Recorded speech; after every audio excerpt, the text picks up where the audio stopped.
Di suatu desa yang terletak di hulu sungai Kalimantan Timur, ada seorang pemuda bernama Amin yang dikenal sebagai Empu Lepau. Tubuhnya yang kekar dipenuhi tato Dayak yang menggambarkan kisah-kisah leluhurnya. Wajahnya tampan dengan kepala botak yang menambah kesan berwibawa.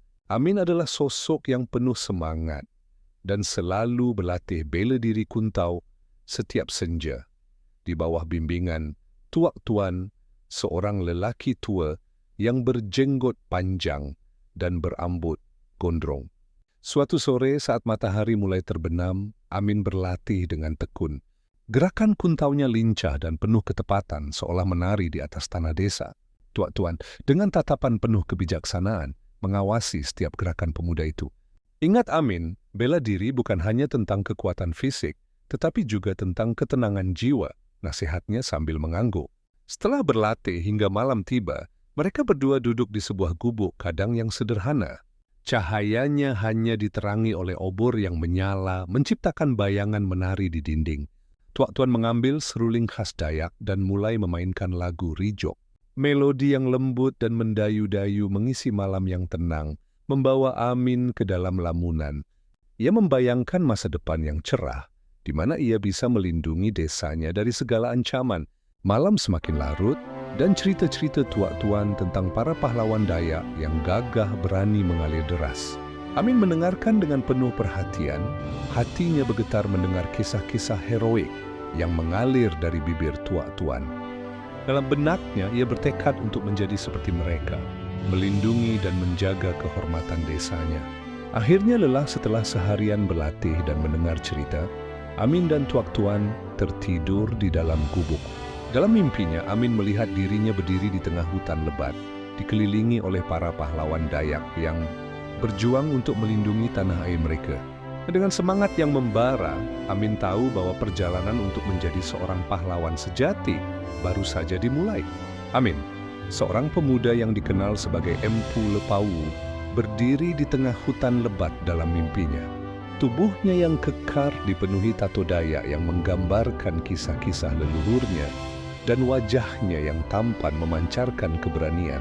Dalam mimpinya, ia dikelilingi oleh para pahlawan Dayak yang gagah berani, masing-masing dengan cerita dan pelajaran yang berharga. Anakku, suara berat seorang pahlawan terdengar. Perjalananmu untuk menjadi seorang pahlawan sejati baru saja dimulai. Amin menatap wajah-wajah yang penuh semangat dan kebijaksanaan. Mereka adalah leluhur yang telah berjuang untuk melindungi tanah air mereka. Dan kini mereka memberikan tugas kepadanya. Jalanilah perjalanan ini dengan hati yang tulus, kata pahlawan lainnya, ke arah matahari terbit. Di sana, di puncak gunung, engkau akan mendapatkan pengetahuan akan alam semesta ini. Amin mengangguk, merasakan getaran semangat mengalir dalam dirinya. Dan namun satu suara lagi menambahkan, tetapi ingat, sebelum engkau menginjak kaki di gunung itu, akan ada banyak rintangan yang harus dihadapi. Mimpi itu membuat Amin terbangun dengan semangat yang membara. Naliri seorang kesatria melekat dengan tiba-tiba hatinya bergetar, merasakan sesuatu mendekat diiringi lolongan panjang serigala. Dengan berlahan ia membangunkan guru Tuak Tuan dan memberi isyarat berlahan mematikan obor di dalam gubuk. Dan melihat di sela-sela gubuk 3 bayang hitam mendekat. Di kegelapan berlahan Amin meraba mandaunya dan 3 bayangan tersebut mulai mengitari gubuk Amin dan sang guru. Bayangan hitam tiba-tiba menobrak pintu. Terjadilah pertempuran yang tak bisa dielakkan dengan kelincahan dan cekatan. Setiap kibasan senjata musuh mampu Amin tepis.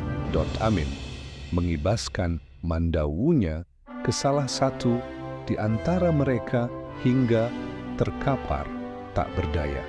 Namun sang guru yang sudah mulai menua mulai terpojok. Kibasan mandau hampir mengenai sang guru. Dengan sigap Amin mengambil alih dan mengibaskan mandau tepat di leher pemburu bayangan. Dan musuh pun terkapar Pemburu bayangan melihat rekannya tewas, ia berbalik badan dan dengan segera kabur. Amin berjongkok sesekali menghela napas di samping gurunya yang bersandar di dinding gubuk kelelahan. Amin bertanya pada gurunya sambil melihat dua mayat pemburu jiwa yang tewas. Apa yang mereka inginkan dari kita? Sang guru, Tuak Tuan, berkata, mereka pemburu jiwa, Kayau, dan kepala korbannya akan jadi jati diri mereka, bahwa ilmu yang mereka pelajari sudah sampai pada kesempurnaan. Amin terdiam dan mengerti apa Yegi Tuak Tuan ajarkan selama ini sangat berarti. Tak terasa, terlihat di kejauhan sedikit demi sedikit, cahaya matahari mulai terlihat di ufuk timur, sembari membereskan sisa-sisa pertempuran semalam.